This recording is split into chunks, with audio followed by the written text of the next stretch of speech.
This is Dory Funk Jr., and you're listening to Count It Out. You get more information, good information, and hard to find in professional wrestling, honest information about the wrestling business.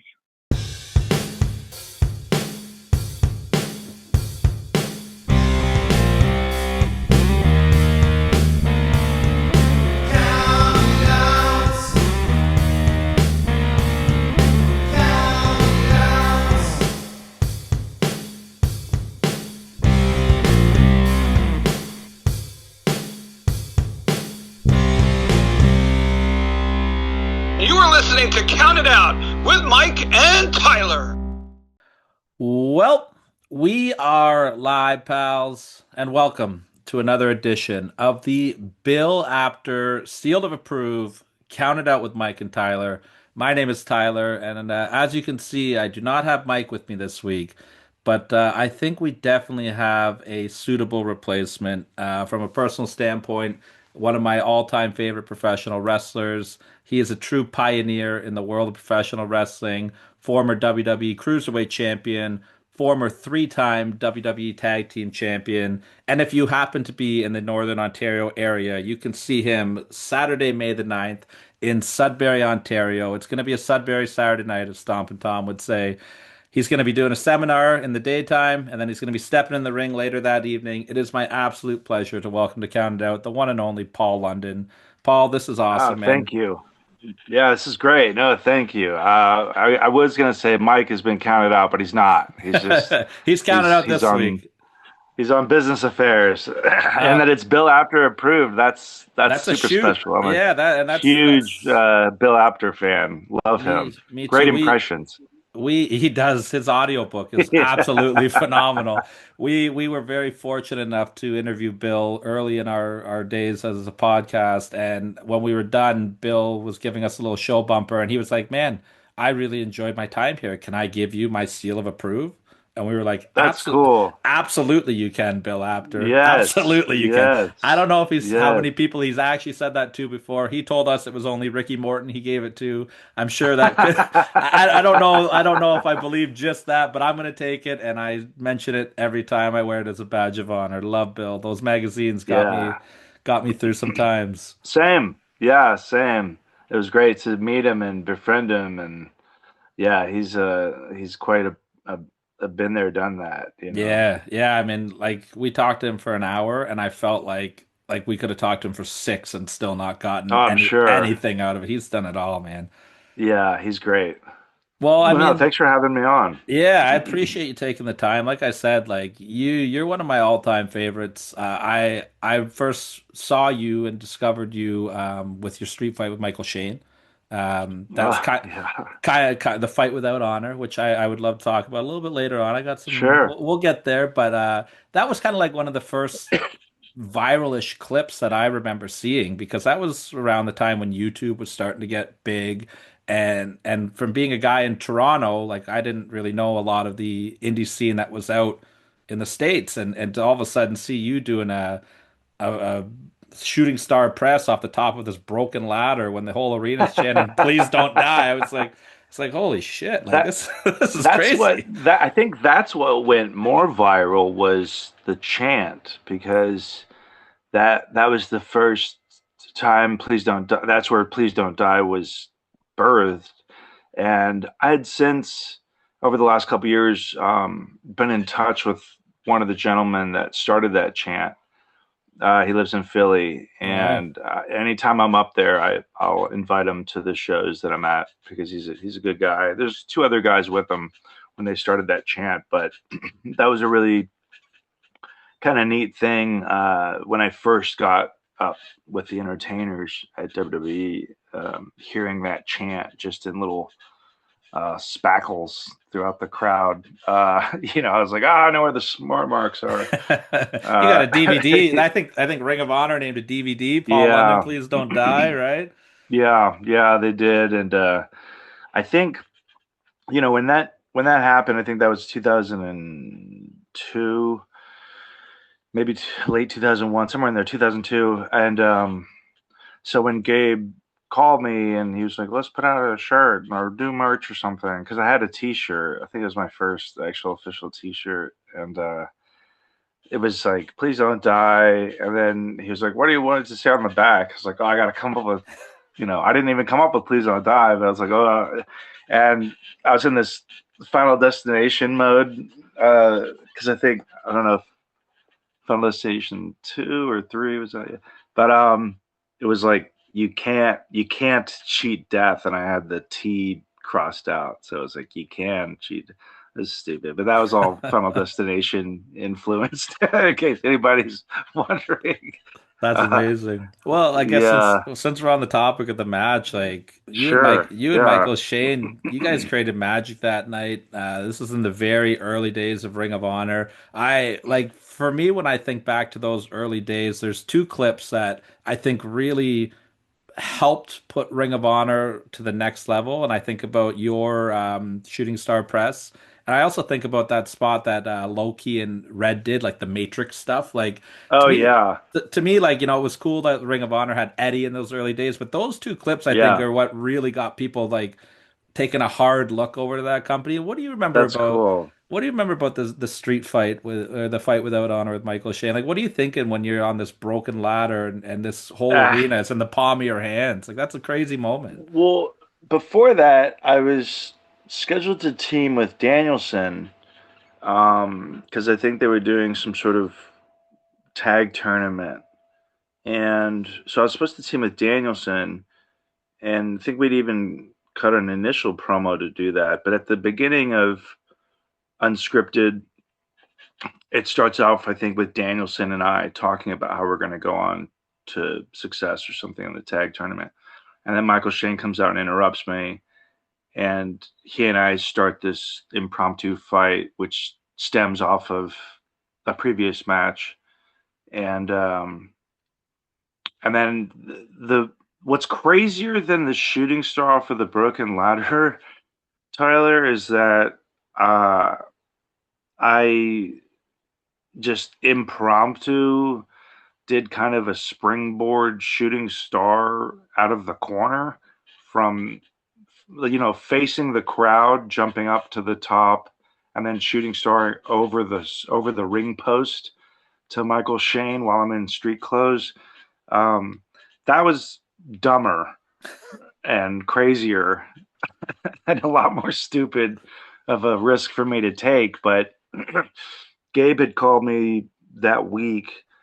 I can't remember why the plans changed. I don't know if somebody wasn't going to make it or what happened, but that ended up oddly, it's kind of prophetic to the ladder match I would have later on in WWE because that was also scrabbled together the week of leading into it. Mhm. It wasn't like a pre-advertised thing. And so I looked at it as like a really great opportunity. I had done a little bit of work with ladders in California when I went out there in 2001. I was out in California during 9/11, and I was working the local flea market circuit there. But I worked this lucha show at the Anaheim Marketplace, and occasionally, it was basically like there were lucha shows, so it was like 2 out of 3 falls every show. And it was like 10 people in a match, and it was like do whatever you want. We don't know how many people are going to show up because the audience would come from the flea market, and so sometimes you'd have like 20 people there, and sometimes you'd have like 80 people there. Um, but they let us do whatever, and so I got familiar using a little like the ladder, the running up the ladder in the corner. Mm. I had done that already before, and there were a few other things. But when Gabe said, "Oh, this is going to turn into like a street fight, use whatever you want," the ladder thing came to mind because I thought, "Oh, well, here's a neat thing to show off." It's not pro wrestling per se, but it had it's a branch. It's an extended branch of pro wrestling if you consider it being a street fight. Anything goes. It's that kind of pro wrestling. So I thought another neat thing in that match was there was a moment, and this is something that Michael Shane had done before prior, because he was, I want to say Michael Shane was in maybe the second class at Sean's. And so in the initial class at Sean's, you had, Danielson, Kendrick, Lance, Cade, and there was a guy named Shooter Schultz. And those were the four that got signed right off of a dark match, right off the bat, and sent to Memphis. And so I feel like Michael Shane, had he been in that initial class, would have probably been on there as well, because I believe Sean's his uncle. And but any which way, so he had done that. I take out a chair and I pick it up like an idiot. I'm like, look, everybody, a chair. And then I turn around and he dives onto my head. And that was also the first time I ever got color or ever bladed myself. And it was a piss poor job. A dehydrated person would piss more than I bled. So it's just, it was like a speckle. But I was always instructed not to drag, to poke. And that's just kind of how I've always done it. Not that I'm a big bleeder. But anyways, that's my first bleed. That was like the first of a lot of things. But I think he had done that flipping onto the chair onto somebody when he had done ECW, because some of the guys that didn't get picked up at that initial go to Memphis run started getting sent out, and they were doing like WCW Saturday night, and they were doing ECW, and they were making the drives to those shows. They weren't being flown to these shows. They were like going for opportunity kind of thing. And a few of them were starting to hang on with ECW, but what I remember the most was Paul Heyman was really big on Michael Shane. He was a huge Michael Shane fan. And so when I initially met Michael Shane, it was at a show in Texas, and I had just finished working Lance Hoyt, and it was a terrible match, just because there was really no storytelling. There was no psychology. We were very green. And so when I got to the back, I thought like, oh, this would be a good guy to get some pointers from. I'd never met him before, but I knew that he had gone up and done some ECW stuff. And so he just tore into us, me specifically. It was just like, that was the shit. That was the worst match I've ever seen. I was like, I hate this guy. Like, fuck this guy. I hate him. Like, what a prick, I hated him. And so fast forward like a year or year and a half later, whatever it was, he had seen that I had gone on and traveled and tried to make whatever I could of myself, and I think he might have respected that. But after that match, we were just solid friends, and we just continued to build chemistry throughout, because we had a few other matches, and we did shows, like independent shows together. But he was one of my favorite people to ever work with. Saying that today, he is one of my favorite people that I've ever been in the ring with, because he wasn't. He would think from a psychological standpoint. There was a match later on, I think he had, I can't remember who it was with, where he was bleeding, and he did a spot where he got up on the top and he like fell off because the blood loss was too much or something, and maybe people didn't quite get it, but that's just kind of how he thought. And so he wasn't thinking, what kind of cool move can I do to wow people into liking me? Sadly, that was kind of more my mindset, because there was a conversation Gabe and I had where Gabe wanted me to debut a new invented move every match. No pressure. And I was just like, yeah, I don't know who you think I am. You know what I mean? Like, but yeah, he wanted everything to be like a Paul London original. And I just thought, like, hate to break it to you, I'm not that creative. I was a lot more creative then, in terms of, I wonder if I did this, if it would turn into the, like the drop salt was an accident at practice, but I didn't invent that. Mike Johnson invented the name drop salt, but the first person to ever actually do the drop salt, in my opinion, was Doug Furness from Furness and LaFawn. And Doug Furness was a super heavyweight. I mean, he was like a mega jacked power lifter, former football player guy. His legs were like bigger than my waist. And he used to bust out that drop kick backflip in Japan, I mean, wherever, and he would almost land on his feet. So, I mean, Doug Furness is a absolute freak of nature, and an incredible talent who, never quite broke through in the States. I think Furness and LaFawn was the highest stage in the States that he might have been on. They might have used, I think Paul used him at ECW after that at some point. But he was the first drop salt that I know of. That or Starman in Tecmo Pro Wrestling. I already know this is going to be a fun conversation when Doug Furness and Philip LaFont get brought up organically. Like I might as well just put my notes down and just let it rip because this is going to be a good time. Oh yeah, I love go it. ahead. I love it, man. I was a huge fan of those guys. Yeah, I was me a big too. fan of those guys. Me too. I like a lot of their. I'm a big tag team wrestling guy. Like I love tag team wrestling. One of my favorite matches of all time is the Bulldogs against the Malenkos from All Japan.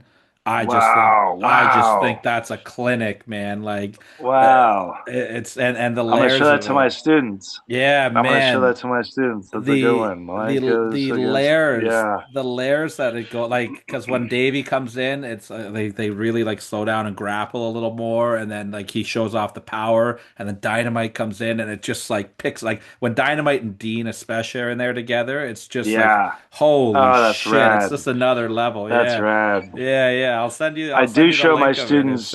Please send that to me because I want to send it to my guys. I'll show them a lot of pro wrestling, like from the '80s and early '90s, but occasionally I'll be like, okay, this is Dynamite and Tiger Mask. Like this is one of their better matches in the series.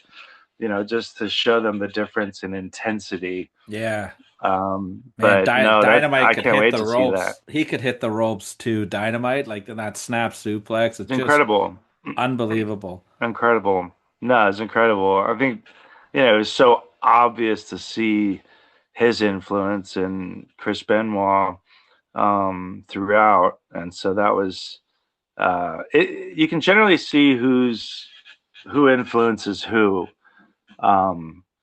in the moves that young guys want to do, or the way that they do things, the way that they pattern their movements or whatnot. When I was really young, maybe 11, I might have been 12 at this point.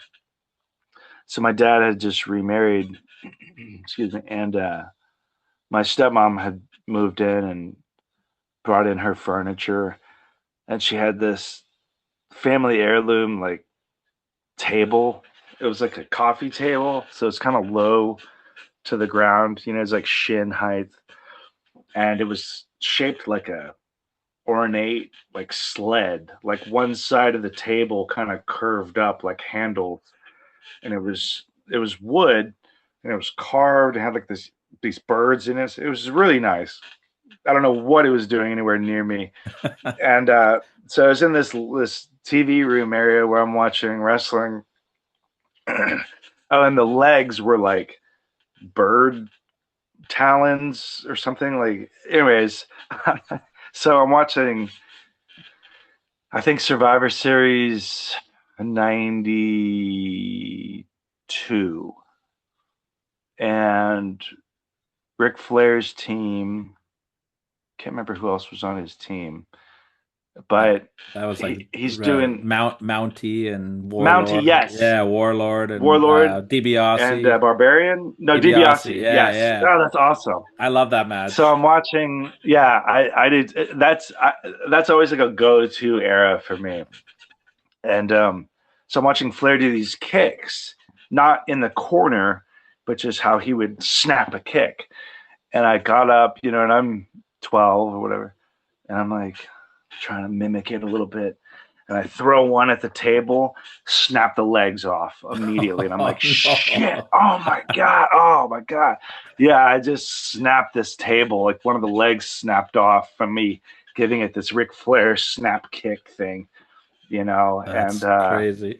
I quickly tried to like put it back underneath, so it would kind of still be there and just kind of. And I think my brother bumped into it. I was like, "Oh, what'd you do? Oh my, Don't what'd you touch it. do?" Yeah. No, I like blamed it on him, but I eventually it was obvious. See, whenever So I think of Ric Flair in '92, it reminds me of my great grandmother. My great grandparents got me into wrestling. My great grandfather was cool. he was like a father figure to me, right? And I'd go up there every Yeah, great. weekend. My grandma would take me to the video store. We would rent like 6 videotapes, and she Yeah. hated Ric Flair because she loved Elizabeth. She loved Miss Elizabeth, right? So we'd watch WrestleMania. We'd watch WrestleMania 8, and Flair would be going after Elizabeth, and she'd be going, "That goddamn Ric Flair, he better stay the hell away from Miss Elizabeth." So that's when you say Ric Oh, Flair in that time period, that's where my head goes immediately. what was that? There was like a magazine spread, I Yeah, think, when they yeah. were She trying was to start mine that before angle, she and was like, yours.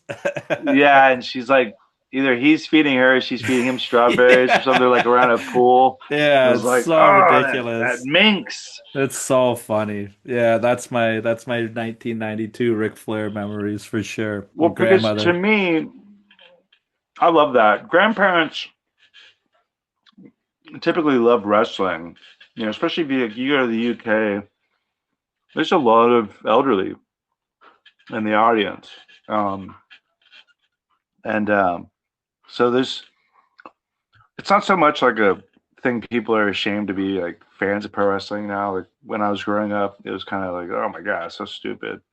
Um, and even when there was a time when I was in WWE, it felt like this is embarrassing. Um, and yeah, I think it doesn't surprise me when I really think about it that the elderly would be big wrestling fans because they were exposed to like the good stuff. And so 100%. I almost feel bad for them now if they're trying to like recapture some of that magic or marking out to something because it's just It's to me tough. it's very tough today. Today's modern product is very unwatchable for me, from either side, especially the Wednesday night side. Yeah. Totally unwatchable. Yeah, Um, it's a lot. but when everything is overproduced and everything is aiming for moments and going viral and all this horse shit that has nothing, it's just Well, everybody aiming at wants the to be a wrong meme, things. right? Everybody wants to be a meme Pretty now because much. you want your week Yeah. of fame, right? Oh yeah, you see how many views my reel got there? Like I got 1 million views because I did a triple backflip and whatever. And but it's like nobody remembers the Yeah. match. It's like okay, what else happened? Who did you fight? You know what I mean? Remember, is anyone going to remember this in a week? Like, Yeah. I mean, a couple years ago, I worked with a friend of mine. I won't say his name, so I won't embarrass him, but um, young kid, and he's getting out there quite a bit. And so we had this match in Jersey, and early on, before we really started talking about it, you know, he's like, "I really need this match to go viral. Really need this match to go viral. Like, oh, I really need it." Like over and over again. I was like, "Dude, please shut up because it's gonna end up going viral for reasons you don't want." Like yeah, please, just stop thinking about that. And we did some stuff that I prefer to work in a very improvised manner. It's so much more fun for me to see what happens. Just see what happens. To me, that's way more exciting than trying to remember a series of beats or spots. It's just yeah. like, nah, that's horseshit. It's Because then that also just becomes so stale and lifeless, you It's know. also interesting to think about like the evolution of what's viral as well, because if you think back, like we talked about Bill Apter earlier, like those after mags, like that's how I discovered what the NWA was. Like I'm seeing like Sure. Dusty Rhodes covered in blood. I'm going, oh damn, like that is like Right. viral for that time period, right? And we talked Right. about like your moment, like the Michael Shane match, like that was viral for that time period. But word of mouth was a Yeah. lot bigger then too. Like that was a big year for you in general. Like 2003, you won the Super 8 tournament as well, and like back then, Yeah. like that tournament carried a lot of weight because it wasn't internet. Like you could just have everything at the Right. top of your fingers, right? So like I It's remember so the true. reputation of the Super 8 tournament, and whoever won it, like it's like their stock rise. Like you know what I mean? It's like Yeah. the same thing. Hmm. What a viral reel will do today is kind of like what that was back then. How I kind of view it, at least. Yeah. No, it's true. I mean, the magazines were really the magazines were my introduction to professional wrestling.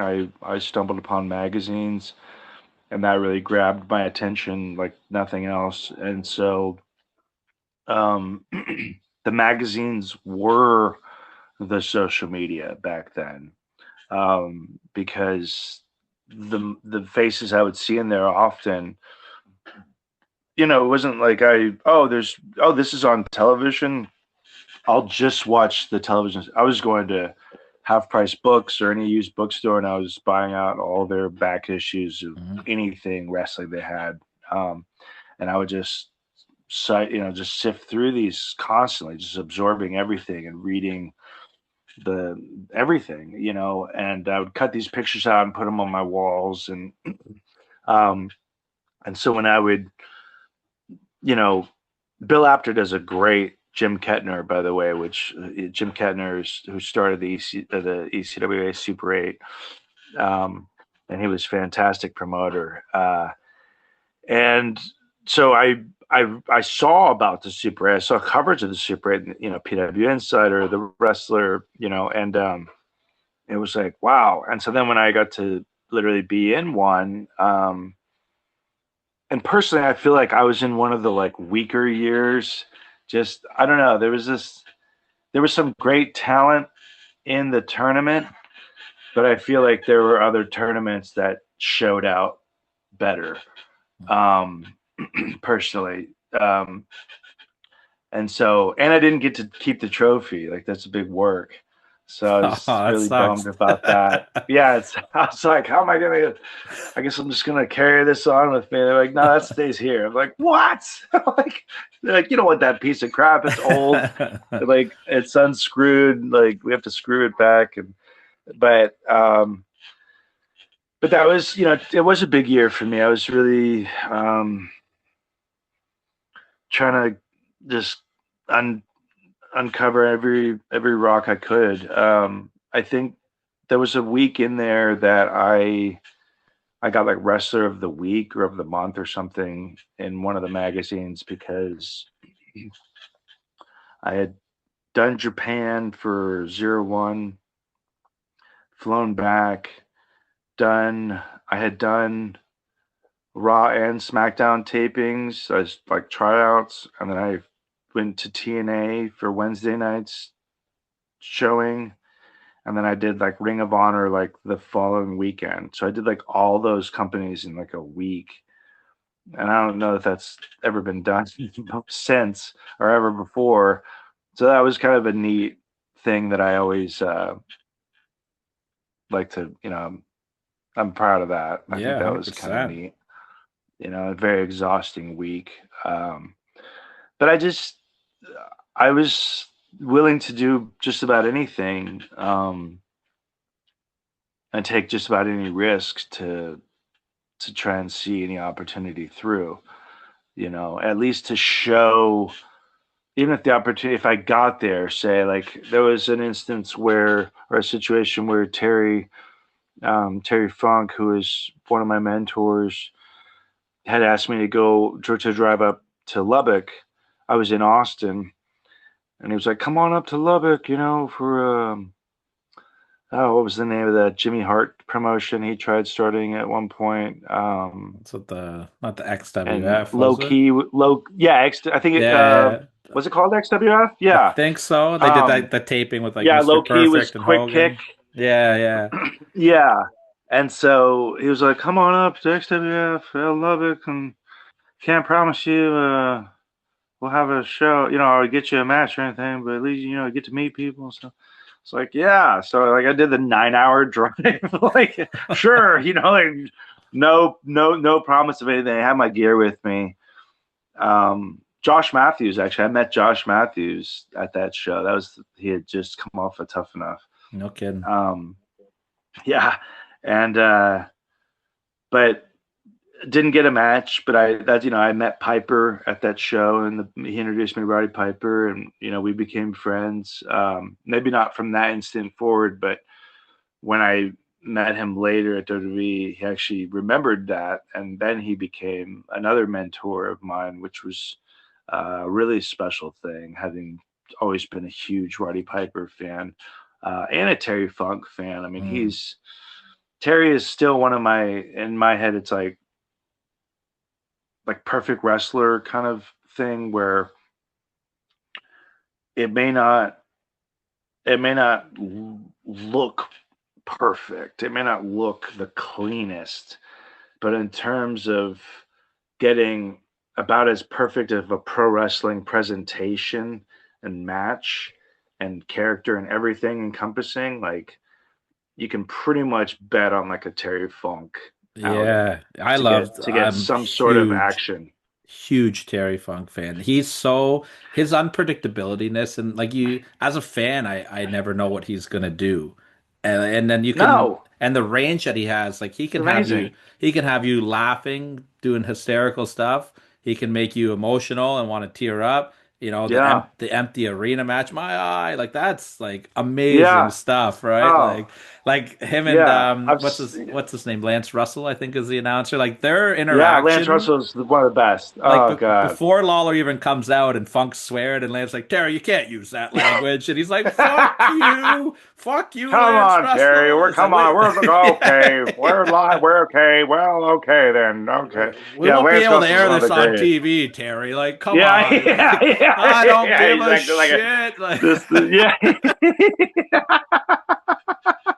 Yeah, I love that. I mean, Terry.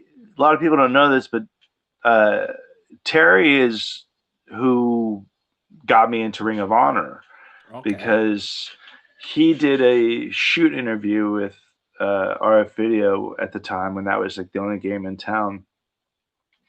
And they asked him towards the end of that interview who were ones to watch that are coming up. And I was the only one that he said. This is coming from Gabe too. Gabe told me, he said, what made me say, yeah, bring him up was your match that aired against Saturn. Just happened to be like that morning that he saw it.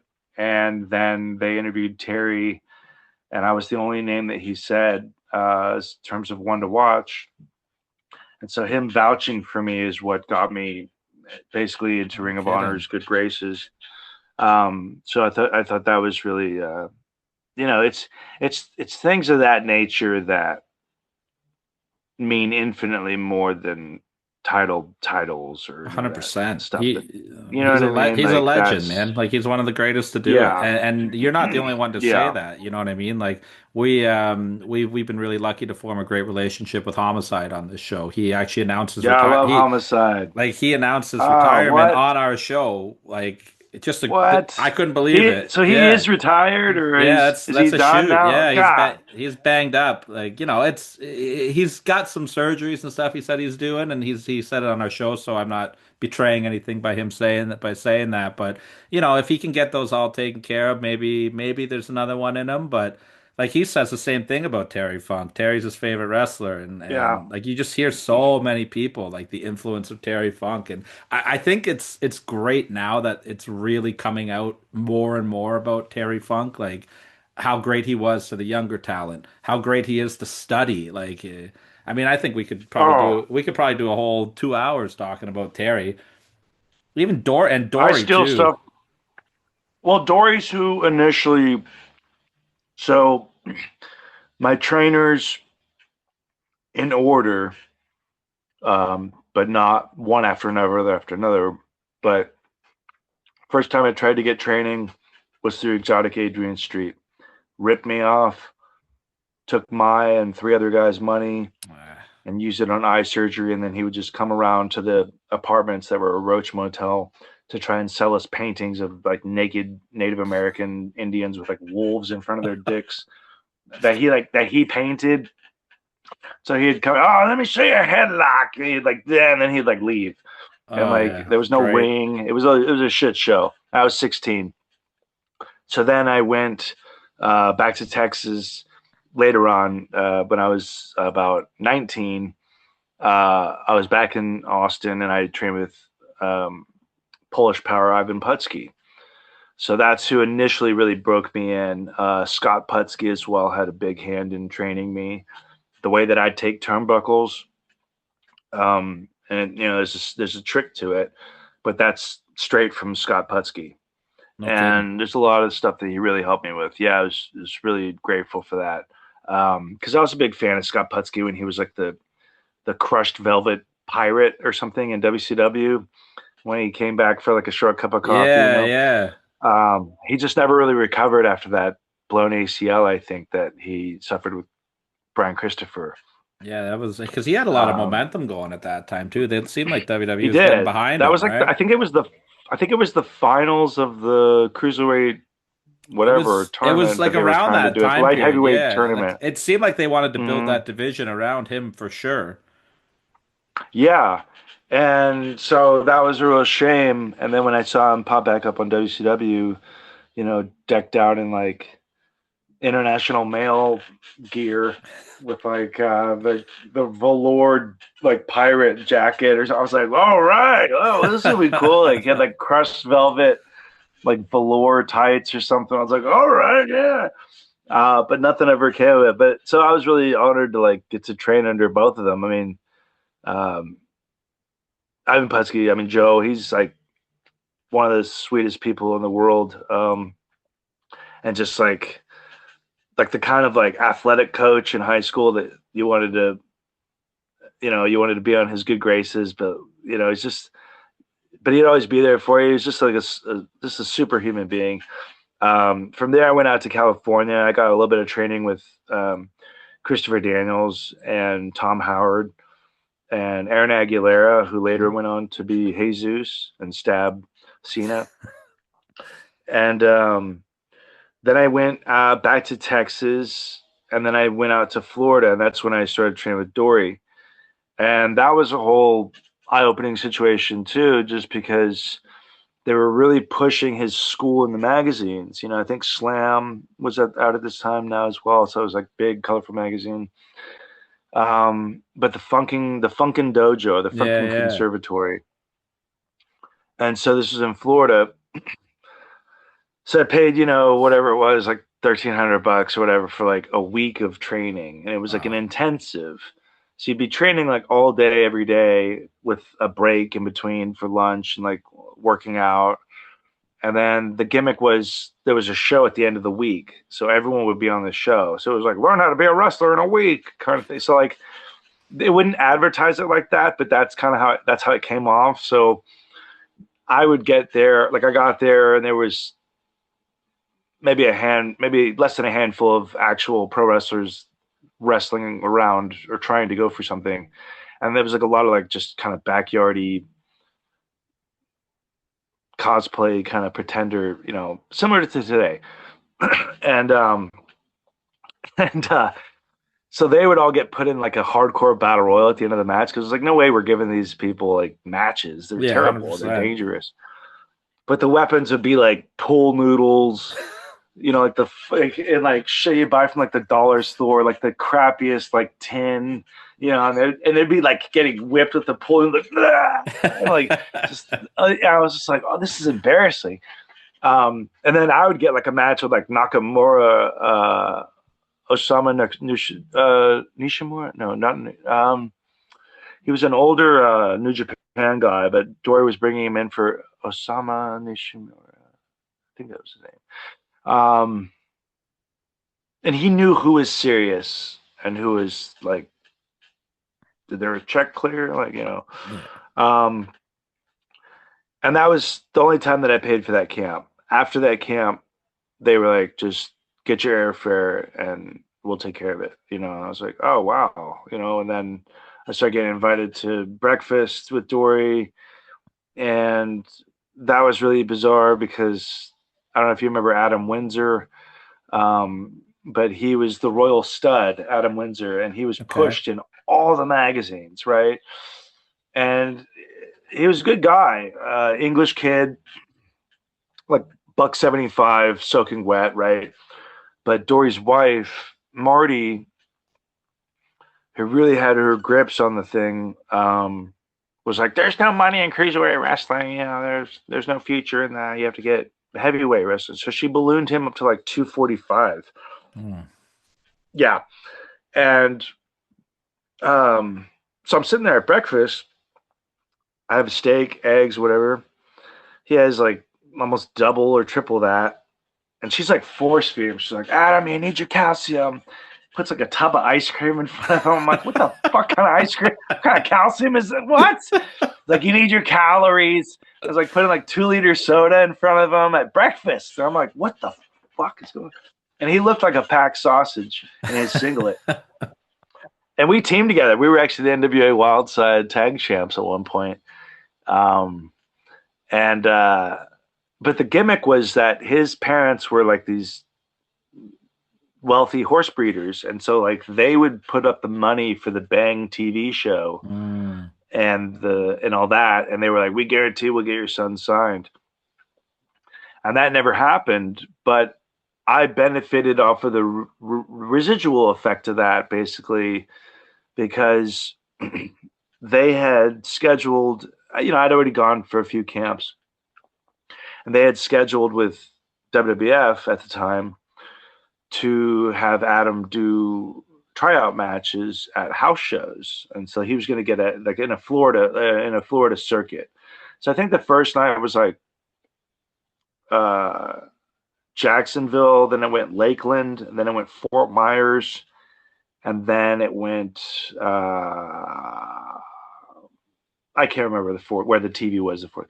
But anyways, a different guy from the camp would get to work him each night, and I lucked out, and I got the third night. I got the last house show. That was Fort Myers, and so my first actual WWF tryout, it was still WWF at the time, was against Adam Windsor at a house show in Fort Myers, Florida. And even though it was geared for him, I had seen what the previous two guys had done the 2 nights before, and just all sorts of mistakes in terms of like one of them did like a spear, and I think Rhino was on the show, and one of them it just boneheaded stuff, and you couldn't tell who was heel face. And so I was like, okay, I'm gonna be the heel. I'm gonna take charge of this match and like just beat him up and give him his shit and let him beat me at the end, whatever. And we played out a decent match. The finish was a little too much, but long story short, I stood out in that whole thing. And so that's really what put me on the radar, even though it was kind of intended for him, but I shined out on that. And that then in turn put me on the radar. And I stayed in touch with Kevin Kelly, who was very helpful, extremely helpful and generous with his time. And then that led to like the Saturn match on Jacked Metal. And, I didn't get signed for like another year or two after that, but I was just, as I said earlier, I was just trying to uncover any and all opportunities, like exhaust any and all opportunities. I mean, I was obsessed. And back then, when there was no social media, there was no internet, really. I mean, it was like the early days of internet, AOL. What could you do other than send out your VHS tapes that you would never get back? So you had to be obsessed. Just, especially at my size, you had to be obsessed. to Yeah. to Well, even have a chance. you always hear the stories, and I actually stole this with something with our podcast. But you hear the guys say, "I would send my tape once a month, or I would make a phone call once a month to JJ Dillon or Yeah. JR or whoever." Hmm. Like for us, we're very Right. fortunate on our show. We get to do a lot of media work with TNA Wrestling, which is phenomenal. Cool. It's really cool. Like we just talked to Eric Young this morning, which was super Oh, awesome. I love Eric Young, Yeah, man. I he's love him. awesome. But Dang, one of my favorite people. I stole that mind frame with that. I emailed TNA once a month on the day. Hey, like, is there any opportunities? We just need an opportunity. And Love that. we had no business at the time. We had no following. We had nothing, right? And finally they called me. They're like, call me. And they're like, "Who the fuck are you?" Like, I see That's some of awesome. the guests you've had. Like, at the time we had like Yeah. Nikita Koloff on the show and stuff like that. So we Cool. were starting. Very They're cool. like, "We don't know who you are, but we're gonna give you a shot." And that was 5 years ago. So it's That's so cool. yeah, Oh, you follow wow. that mindset, right? But how about for you though? Like you talked about doing like the match with Saturn, for instance, right? You're coming in Mhm. and, clearly your job at that point is to make the talent look good. You're going to put them over strong, but you're also trying to get noticed as well and stand out. How do you find that balance or like what's your mind frame as a performer? Because I'm sure you're not given a lot of input in the match for some of the guys. Like maybe some guys are cooler than other and be like, what are you going to like, what can you do? Let's let you shine. Maybe some guys aren't so cool. Like how did you approach that time period of like, let me stick out without sticking out, I guess? Is that the way to go about it? Yeah, no, you're right. I mean, it's a great question. I was I was very lucky in different ways. I ordered a book out of one of those wrestling magazines, and it was how to be a professional wrestler, and it was $15, and I still own it. It's in my parents' attic, and in that book at the very end was a section on wrestling schools, and it said, if they couldn't make a star out of themselves, what do you expect them to do with you? And it was like warning against a lot of these kind of schools that claim to be whatever. And I took that to heart because I thought, they're right. Like, I want to learn from someone who's been there, done that. And so I was very persistent on being trained by somebody who had been where I wanted to be. And there were a couple of yahoos like locally that claimed to train this person and this person. It was like, I don't see it, and there's nothing to prove otherwise. And this is garbage. Like, I don't buy it. I had so many people like, oh, give me $3,000. I'll train you. It's like, Yeah. what? I don't even have a ring, training in a trailer park. It's like, what? Like, no. Um, and I went after people who'd been there, done that. And so, like, in that training, being trained properly, I was taught etiquette as well, which was a big deal, which is not so much a big deal now. Unfortunately, it's just not. I teach it to my guys, but um, you don't see it very much. You certainly don't see it in locker rooms like you used to, um, or like you should, because I feel like it it keeps wrestling at a certain standard for those that are within it. And so when that etiquette gets ignored or thrown away, it lessens that standard or obliterates that standard even more. The standards are already like out the window, right? Because it's like, who isn't a wrestler now? It's just like any Tom, Dick, and Harry, is like, oh, I could be a wrestler. I got, most of these clowns have more outfits than they do matches, Yeah. And but at the time, etiquette would make or break your opportunity. And so I was always taught, don't approach the veteran with anything. Just be available for them. And I was. And so the funny thing about the Saturn match is that this was around the time that he was under a lot of scrutiny for supposedly like roughing up local Mm. guys. Yeah, yeah. The There was like the Mike Mad Bell or Dog, Mike, something. but yeah, exactly. Yeah. So if you watch the Mike Bell match, and I worked out with Mike in OVW. He was in OVW for my sip of espresso there, and and I asked him about that. But like, if you go back and watch that match, Saturn was calling an arm drag, and he goes for the arm drag on Mike Bell, but Mike didn't. He must have had like a flimsy arm. He didn't get it hooked. And so Saturn goes through the motion, and then Mike bumps on him. And so, of course, Saturn's going to be like, what the fuck? Like, dude. And, like, typically when something's kind of gone awry, throw one of them out. Let them. But Mike felt like he was panicking. It felt like he was shooting on him, so he kind of panicked, and he ended up bumping out of the ring poorly and landed on his head and thought, it turned into this, oh, he's shooting on him. And so there were, I think, a few other incidents, but nothing to that nature. So then I call Kevin Kelly to see, hey, do you guys need anybody? He's like, no, we got everybody we need. I'm like, oh, this sucks. I had skipped work. I was working at Old Navy. I didn't go to work because I was like, woe is me. And then he called me back on like unavailable number, and I thought it was like the head of Old Navy, like trying to find me. and so I was like, Mask is calling. He's like, it's Paul. I was like, Mask is calling. He's like, are you kayfabing me? I was like, no. Like, I instantly knew it was him. Yeah. He's like, guess what? They need you. Get down there. I was like, I put on like a suit, and it was like, and I ran down there, and so Tony Gurria was like, oh, you must be London, huh? Got you with Saturn. Very Saturn. I was like, oh, terrific. Like, my life is over. And then Perry, I'm trying to just stay out of the way back there, right? And I'm just like, and there's no dress code or anything, right? And Perry comes up to me. He's like, hey, kid, I think we're working together. I was like, oh, yes, sir, He's like, you want to go out to the ring and talk it over? I was like, I was just about to get some hot dogs, like some catering. And he's like, what? Yeah, all right. Yeah, get something to eat. All right.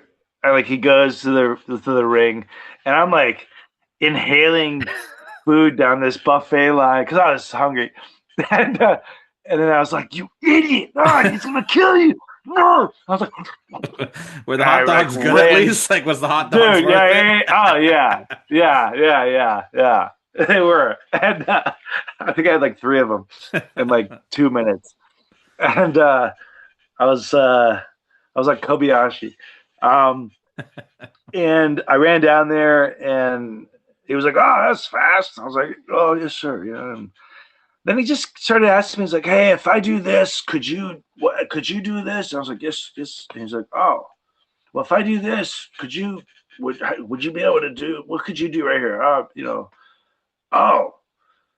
So the way I was taught was don't present the veteran with anything. Just keep your mouth shut until they ask you and they want your input. Then you give your input. But other than that, keep your mouth shut and just be available, right? Don't go wandering off, or they have to go look for you. Like, don't be like a shadow, unless you get that energy off of them. They want you like right by their side. Most people aren't like that, and so you just want to be kind of in the vicinity. So like, hey, you want to go over this thing? Yeah, okay, yeah. So I was available to him, and a lot of the offense. I mean, he presented it to me and gave it to me. So, I slap him in the face, which is like a very soft, weak kind of slap. It's like because I was just like, I'm not going to crack this guy. He's going to murder me. You know what I mean? Like, but that was all his idea.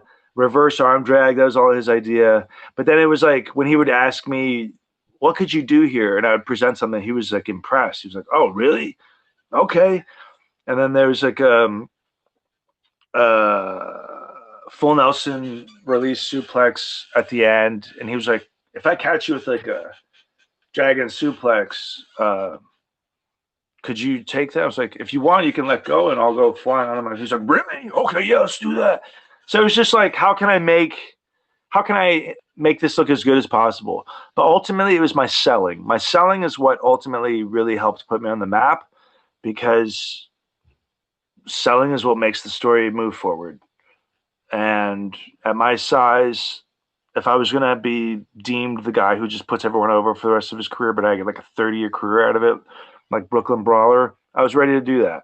I would have liked to do more, but I was never of the mindset thinking, I want to be World Wrestling Federation champion someday. And I think it's going to happen.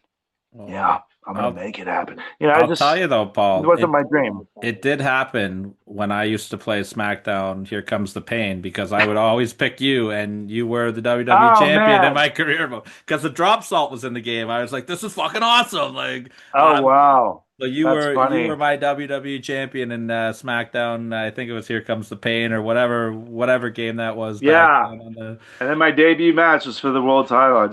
I was close. Yeah, absolutely, man. You were this close. Maybe you should have. If you would have maybe shot down on Brock a little bit, I think you could have taken him. But... I was thinking about it. I was like, I wonder if he has any nuts. Oh man, Paul, I could keep talking to you forever. I want to talk about your school in a minute. I agree. Here. Like, this has been so fun. Yeah, let's man. talk about it. But before I get to your school, I gotta ask you one thing here. So, Pro Wrestling Gorilla, you and Danielson do the B promo. Oh my God. Yeah. And I'm gonna shout out my wife on this one. I convinced my wife to do a podcast with me one week when my co-host Mike couldn't join, and we kind of did like, what's it like to, be married to a wrestling fan, and she's been cool. She's come to conventions, and like the gimmick of our show, when we don't have guests on, we do a top 7 countdown, right? So she did her top 7 personal favorite wrestlers, and she doesn't watch wrestling. It's whatever, but she picked the Killer Bees as one of her favorites because we met them, and I love the Killer Bees. And Jim Brunzell tried to sell us one of their masks for us to take back to the hotel later that night for sexy times. But he's like, "Yeah, you and your wife have some fun with this," which I loved. Oh, that's so funny. But I think one of the biggest missed opportunities in wrestling after that promo is that Pro Wrestling Gorilla did not bring the Killer Bees in for London and Dragon against the Killer Bees. Like, that would have been amazing. But that promo is it was hilarious, man. Yeah. It was a missed thing altogether because we didn't even get to team. I got hurt after that, so we still didn't even get to team. But I can confirm that Danielson is substance-free in that. I just love seeing though. I just want to clear that. How much fun you guys like when he does the giggle at the end on the like one of the last buzzes, and he like, oh man, it's just gold. It's just gold. Like, I love seeing that type of fun. Like, the world of wrestling needs to be fun, man. Like, we're all should be having as much fun watching it. Like, it's. I agree. Leave the serious like, I'm tough, I'm gonna kill you. Like, leave that for like the boring MMA TKO crap. That does nothing for me. 100%. It just, segueing, if you want, towards talking about some of my training, I'm a huge fan of heel face. I think you can have a face match, but you better be able to have some Zack Sabre like wrestling ability, or like how Brett did it. I liked how Brett would do it. He would do the subtle heel stuff where he was still a face, but he'd have the fist closed a little bit more, or maybe an eye gouge. Right. But he was still a face, and he was obvious.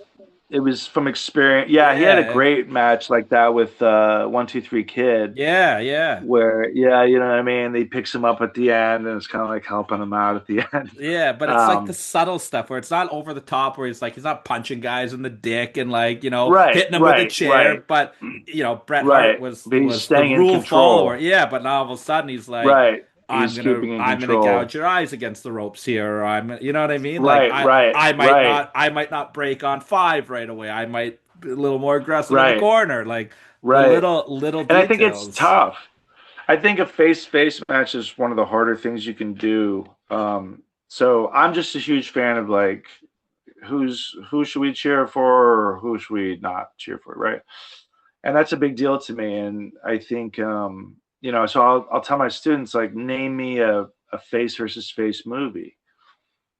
You know, they could just it doesn't really work. Yeah, I mean, there has to be conflict, you know. Yeah. And I love being a heel more now than anything. It's just more fun for me to be able to control the tempo and redirect things and create things and get that kind of different emotion out of the audience, and really messing with them. And but to me, that's a lot more fun now than being a face. And it's like, cheer for me. You know, I've done that so long, and I still do it. I did it last weekend, or not, 2 weeks ago. I was a heel last weekend.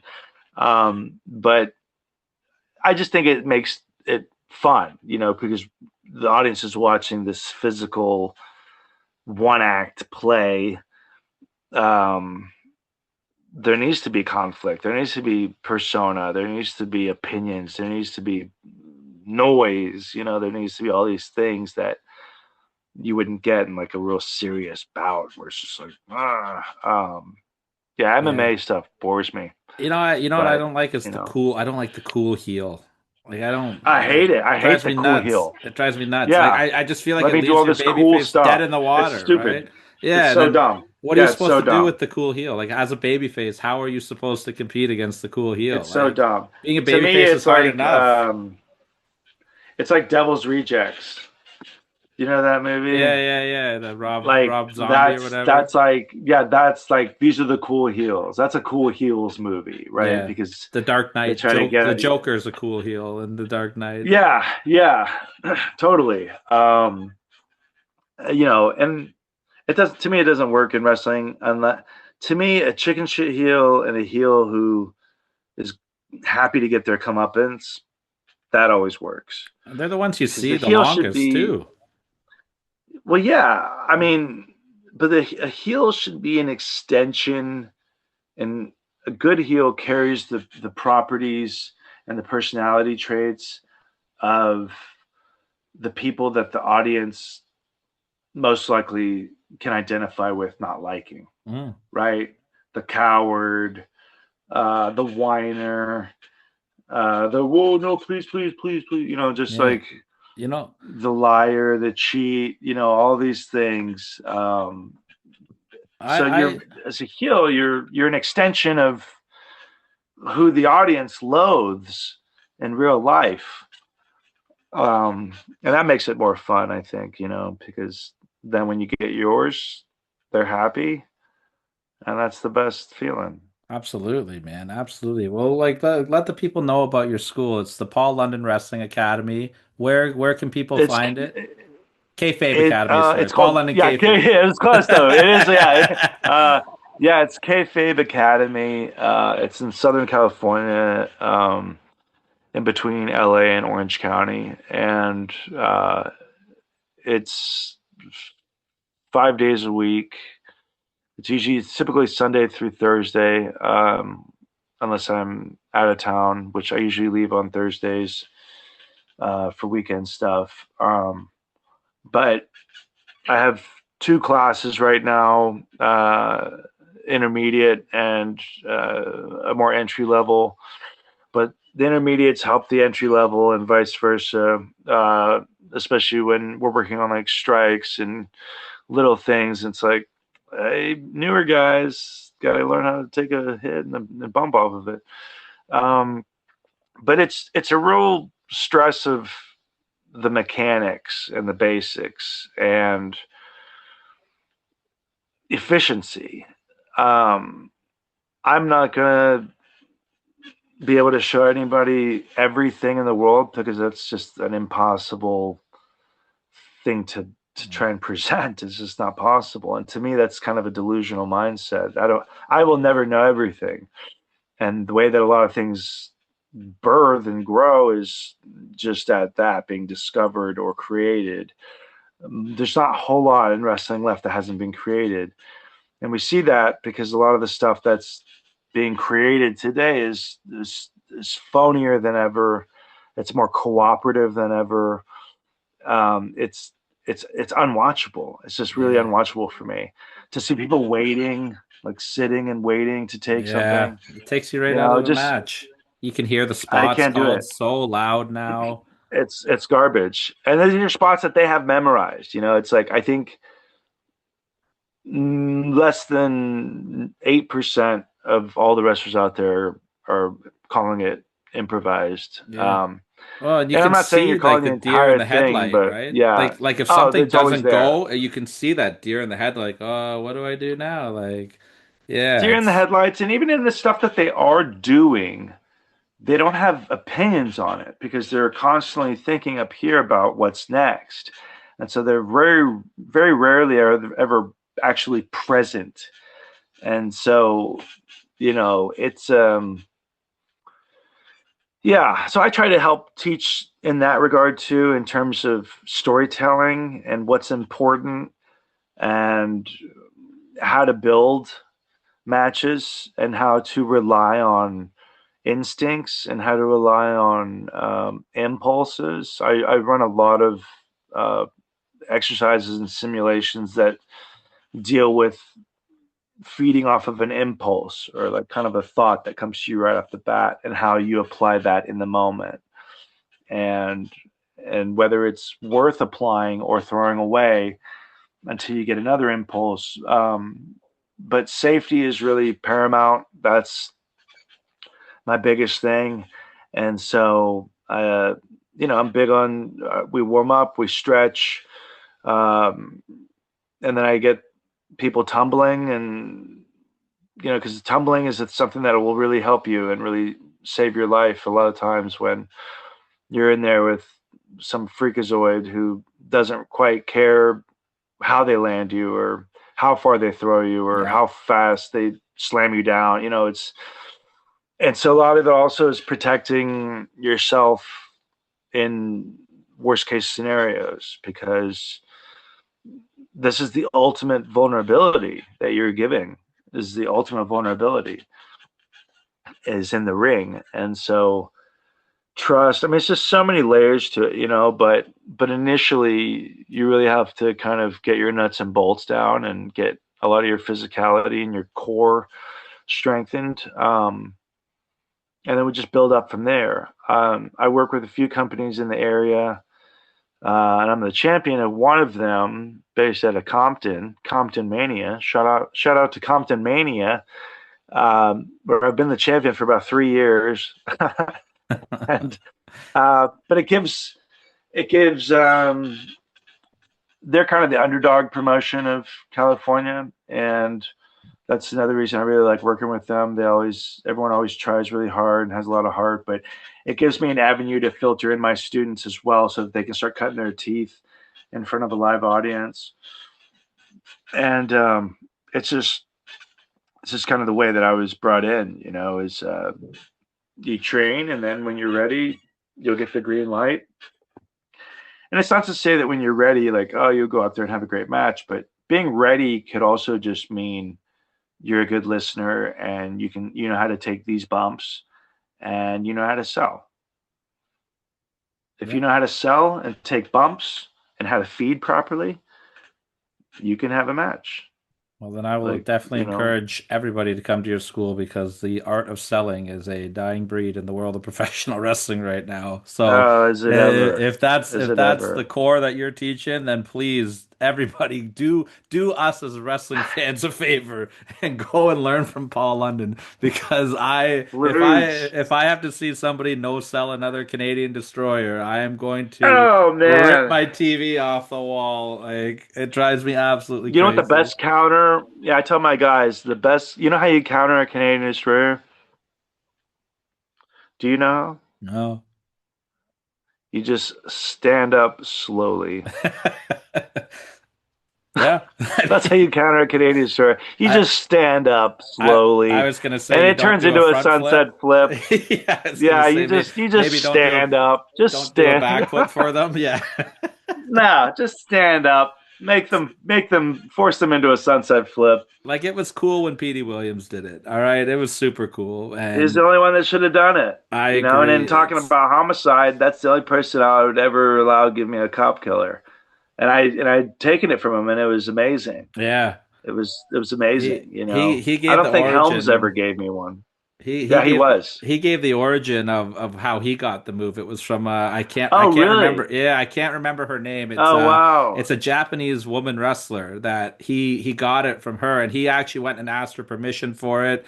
And like he's so funny, like Wow. talking about it, he's like, yeah, man. It's like, back in the day, I didn't give a fuck. I was just dumping, and then it's like, and then I was like, oh man, I got dumped on my head one time, and I was like, maybe I should be a little better with this. Like he's so funny. Like he's literally one of my favorite people. Like Yeah, he's great. He's great. a personal highlight is that he gave me his blessing to call him D. So I feel very privileged for that. Yeah, So I'm man, like, he's yes, great. I have yes. we teamed a couple years ago, and he gave me a bandana that I have around here somewhere, a Oh, that's white sick. bandana. So I was honored. He's Yeah, I was awesome, man. very He'll honored. he'll always collaborate on any I make a lot of reels. I love homicide content. He's great at collaborating Yeah. with it. It always does great numbers. So this is the opportunity now, Paul. I'll let you say one thing about homicide. I will turn this into a reel and we'll get a collaboration. We'll give homicide some flowers. Oh man, homicide. It's funny because in Ring of Honor, Rudy Gonzalez would try to prank call people. So we'd be at the hotel, and we knew homicide was standing there, and he'd call the front desk and be like, yes, can I get the room number for first name Hama, last name Side. Hama Side. They'd be like, what? We don't. uh, but no, just uh, a badass street guy, man, from New York City. Like he's, I think at Homicide, it's he trained low key, didn't he? I I mean, he believe trained so, low yeah. key. I think he trained Red as well, possibly the SATs. That was a tight group back in the day. I hope some of them are still tight, but that was a tight group back in the day, and that was always kind of the standard. Being in Texas was, how do I measure up to the Northeast guys?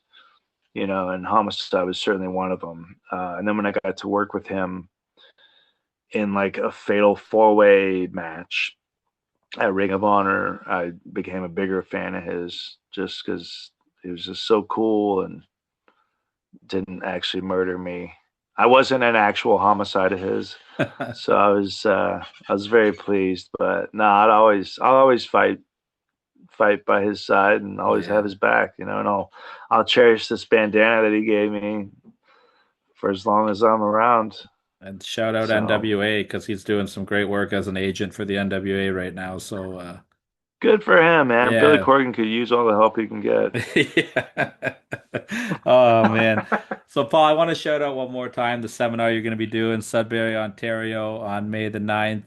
It's really awesome to have you come Yes. up to this neck of the woods. I could keep you here forever, but I'll be respectful of your time. I've got No, one I more. appreciate it. I know I was watching the clock. I was like, damn, I want to I stay know. on, but we'll have to do another episode. We'll have to do another one. I would love it, man, because I always say the sign of a great interview is when you don't read your questions. I wrote down a bunch and I think I asked one, and this has been one of my favorite conversations. I'm honored. It's been one of my favorite conversations, but I always ask everybody one last question. It's how I like to end the interviews. Everybody loves a good Mount Rushmore these days, right? Now, Ah, I don't like to ask people like, "Oh, give me your Mount Rushmore of like your favorite wrestler," because like I don't know, I think sure. that's like your peers, like it's a little different, right? But I like to kind of cater mine towards the people I'm speaking to specifically. So if Paul London were to have to do a Mount Rushmore of his personal favorite career highlights, what four moments would make up your Was that Mount 4 or 5? Four for Mount Rushmores. What four moments make up Paul London's Mount Rushmore of career highlights? Wow. Jesus, I've never been asked that before. Um, I would say, um, Jesus, I don't. I'm not like the biggest fan of my work. I would say, the "Please Don't Die" thing. I would say is on there. That was a real standout shift for me. Um, Mm, I think even to some degree, the Rumble spot would go on there. I'm really proud of the work we did at the Armageddon ladder match. And for the fourth and final, I would say uh, I'm really most proud of just all the friendships, like all the brotherhoods and mentors and connections that I've been just infinitely lucky to experience and to have and to share. These are relationships and friendships and tutelages that I never would have ever dreamt of. Like I could have never fathomed that I would be in a lot of these positions. And so I think the respect of my peers and, similar to what I mentioned earlier, those, that's worth more than titles or any of that kind of stuff. Um, and so that's a really neat thing for me, I think, is that connection with a wide number of individuals, and a lot of them, are friends that we've lost over the years, and so like that's just these are people I still think about, and I think about the times that we shared and moments, So I feel like I've just I need to I need to get to writing this book before I forget all this stuff. It's just that's kind of the troubling thing for me is I don't want to forget anything, but it just seems like so much. I'm in my 40s as well. I won't say exactly how old, um, but I feel like I've lived twice as long a lot of times, and so that's still trucking, still going. I've outlived a lot of my heroes, and that's a very it's strange. It's strange, but I'm forever grateful for the connections that I have and the friends that I've made, and the places that this has taken me. It's just I never would have traveled at all in the instance that I have through this. So, it's allowed me to see a lot of things, a lot of countries, and to meet a lot of really amazing individuals.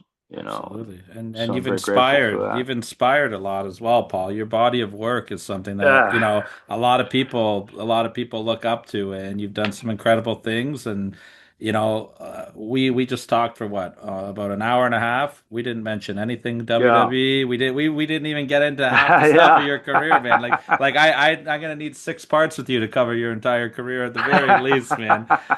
But I want to just give a I'm plug. long-winded. No, I love it, man. It makes my job easy too, right? And the fact that you're long-winded and you tell amazing stories, that's exactly that's the dream guest for me. And this has been an awesome moment. I want to shout out Paul London's Kayfabe Academy one more time. It's on Instagram, Kayfabe_Academy. You are going to be in Sudbury, Ontario, home of the Big Nickel. Uh, don't Oh, ask. sweet. Yeah, it's interesting. It's a fun place up The there, I will big tell you. nickel. Get I'm gonna your incorporate that into my match. yeah, I'll give you the rundown. I'll give you the rundown of Sudbury off air for sure. You will be taking on Marty Scroll. That is on May the 9th. You will be running the seminar before that. If you are in the area, please get your tickets. You do not want to miss this rare opportunity to see Paul London in action in Northern Ontario. It's going to be an exciting time, and this was so exciting for me, Paul, man. Thank you so much for taking some This was time to talk. great. No, thank you. Thank you. And a shout out to Jonah for putting us in touch, a good friend, Absolutely. Jonah. Very grateful for him, and hopefully we can see each other next week in Sudbury, or at least when I land in Toronto. Who knows? Maybe I'll see you at the airport there. Yeah, yeah, I'm on the way. But Yeah, well, you for never sure. know. You never know. We'll be in touch. But no, thank you. Absolutely. This has been a lot of fun. I've enjoyed it. I look forward to doing it again, man. Thank you, Tyler. Amazing.